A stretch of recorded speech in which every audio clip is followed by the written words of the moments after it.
Hi, my name's Neil. Welcome to my YouTube channel where I talk about being a skateboarder over 40. I'm actually 44, just about to be 45, and have been back into skateboarding again about 5 years. I took a break for about 25 years, stopped in my kind of teenage years and started again in 2018, and at the same time started this YouTube channel to try and document the whole thing.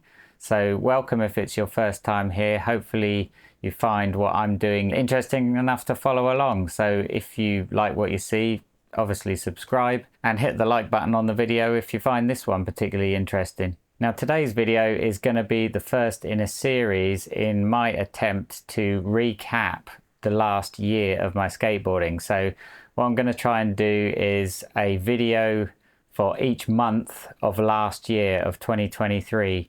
And so today's video being the first one, this is going to be January, and then obviously there's going to be 11 more, and I'm going to try really hard to keep up and do the full year before next year arrives. So before 2024, I'm going to try and do 12 videos, one video each documenting the month of 2023. So yep, today's video is January, and in January I started off with some thoughts that 2023 was going to be a year to try and progress, or at least improve where I was at with doing backside airs. And obviously the ideal goal for my backside airs is going to be on the vert ramps. It's something that I feel quite strongly about learning, because I think for most people, if you're skating a vert ramp, then a backside air has got to be one of those goals. Now, to set the scene a little bit, I've been doing some pretty terrible early grab backside airs for quite some time. It may even be 2 years, maybe, I guess. I think I've been skating vert for 3 years now.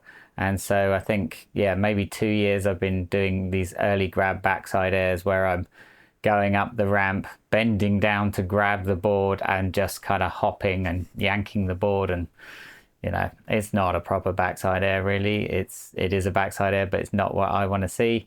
And obviously the ultimate goal is to get out the top.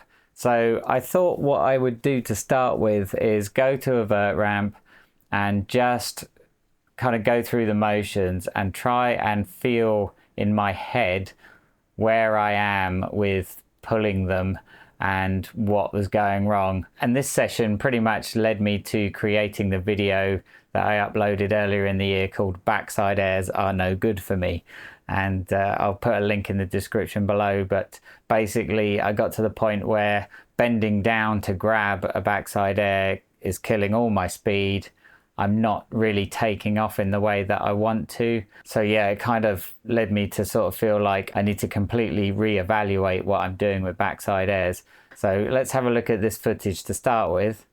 And I start off by just doing what is my regular kind of early grab backside airs and trying to change my timing a little bit, trying to think about not bending down to grab it, or at least if I am going to bend down to grab it, do it at the last possible point. This is one of my big problems with the early grab backside airs, is that I'm bending down too early, killing all my speed when I actually hit the vert wall. So I was trying to change that timing a little bit and feel like where is a better place to grab. It's all in my head and timing and just, you know, your head talking to your body about doing things at the right time.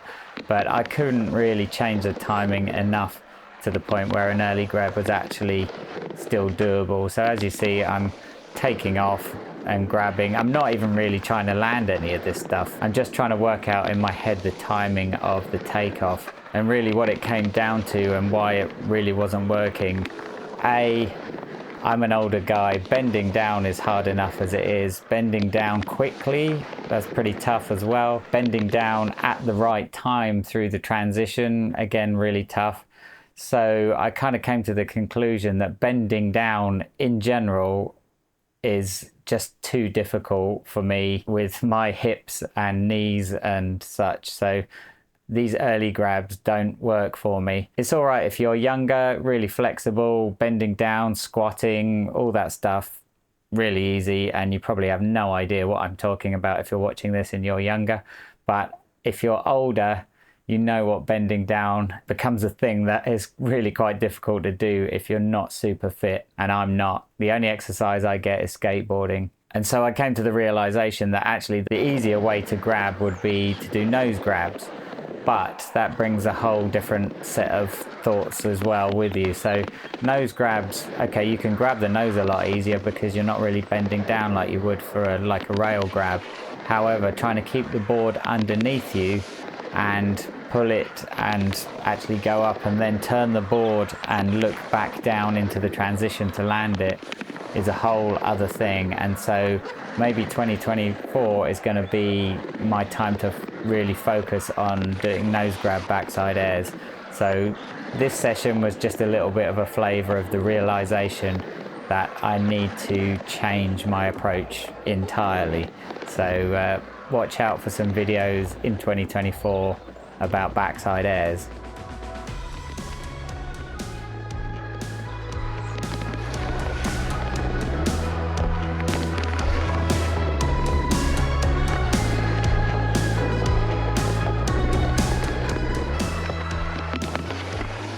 So that session was like, I think the 2nd of January, so very early into the year. And then from there on the 6th of January, I went to the Better Extreme skate park in Barking, which is in East London. And I like to go there because I quite like the bowl there. It's got a deep end that is big enough for you to start thinking about vert tricks on, which is great. I think it's about 8 foot tall, I think. Pretty good transition, quite smooth. Doesn't get to vert, but it's getting there. It's almost there. So it's a good place to start thinking about doing vert tricks. So I decided I would kind of get used to getting my 50/50s in there again, because one thing that had really kind of taken a downturn was my 50/50 grinds in the pools. So if you follow me regularly, you'll know that I was doing 50/50 grinds in the vert pool at Crystal Palace. I've done some in some other places like the F51 skate park at Folkestone, which is another vert pool. I've been doing 50/50s on the vert ramp at Skateroom and various other places in some competitions, but I wasn't super confident with them, and I just thought I'd use the opportunity here to do some 50/50s and just get much more confident, which was great. And I also thought I'd start just pulling a few frontside airs over the hip there, because it's quite a good hip to do anything on, really. It's quite a prominent hip, so it's good to learn to do stuff on. And I thought I haven't really done much in the way of frontside airs, so I was just pulling some little ones over the hip there, which was good fun as well. Okay, then moving on to the next day, the next evening, I went to my local skate park, which is Bay 66 in West London. I usually go there a few times a week, and I start off by perhaps just having some runs on the mini ramp, just warming up, getting some of my kind of regular mini ramp tricks.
And then I most enjoy skating in the bowl because it's a bit bigger bit bigger transition than that mini ramp, and I just like bowls. So something else I've kind of had my mind on for a little while was improving my board slides, and ultimately I want to get my board slides around corners in bowls, ideally around the concrete pool coping in a nice pool. And if you follow skateboarding closely, you'll know Steve Caballero is like the king of doing those, and I want to be able to do it like he does. So I'm starting simpler and just doing them in the wooden bowl with the metal pool coping. But that coping is really slippery because it's waxed. There are roller booters that go there and wax that coping, so it's incredibly slippery. But I've got used to it. I don't mind the wax anymore, but it kind of is a good training ground to doing longer board slides. So I've been doing longer board slides on kind of flat walls, but I want to get them around the corner.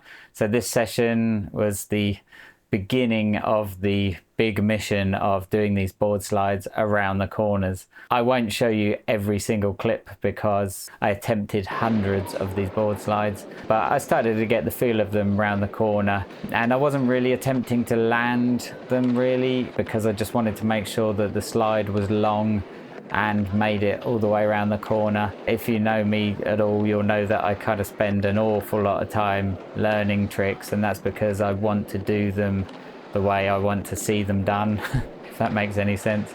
So although I can do very short board slides and rock and roll slides, what I really want to do is a very long one all the way around the corner and come out on the other side of the corner.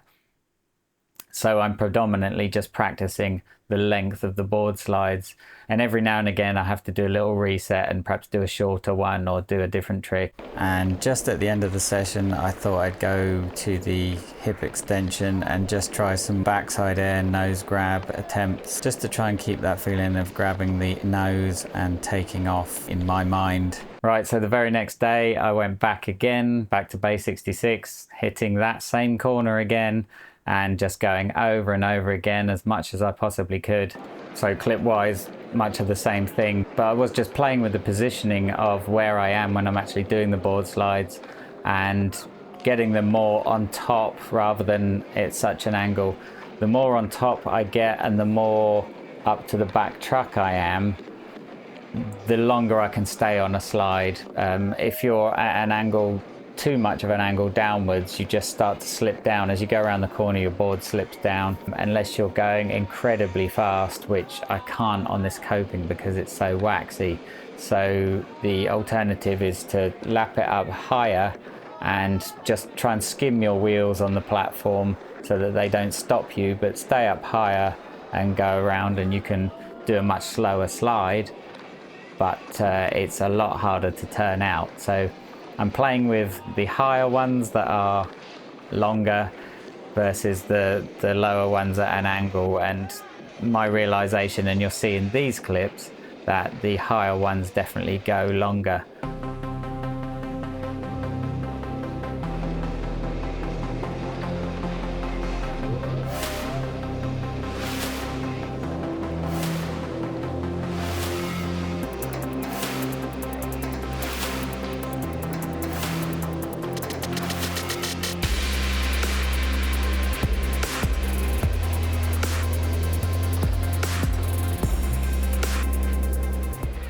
And then the following week I went back again to base 66, back to that corner, back to the board slides, and tried to pick up where I left off. But I think watching the videos back now, I realized I wasn't putting them up over the top anywhere near as high, and so I was halfway down and slipping out. So this session is a perfect example of what I'm talking about, where if I don't put them up high enough, the board is too much of an angle and the slide is not long and it just slips out. That's all part of the process, but remembering to do them higher because they will be longer is definitely something that I have to bear in mind for future sessions.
So that's all of January, and why it's kind of so short in that sense was because I think pretty much from all the bails of the board slides, I ended up kind of hurting my leg a little bit. I pulled something, and so the rest of the month I was taking it easy, at least not filming the sessions. I stopped doing those board slides for a bit because it was beginning to hurt, and it wasn't just my knees, but it was everything, you know, twisting as I board slide, jumping off and bailing to my knees, but also twisting my body, my hips, my arms, my shoulders, everything was aching a lot.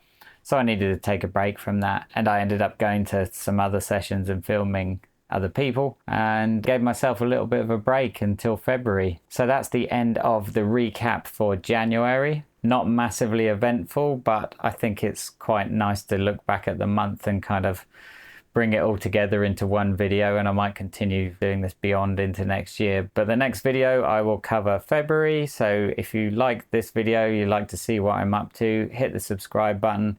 And if you enjoyed this and my talking about what I've been doing, hit the like button. Let me know what you think in the comments below. And of course, thanks very much for watching. Your support is massively appreciated. And I'll see you again very soon for the next one. Take care. Thank you. Bye.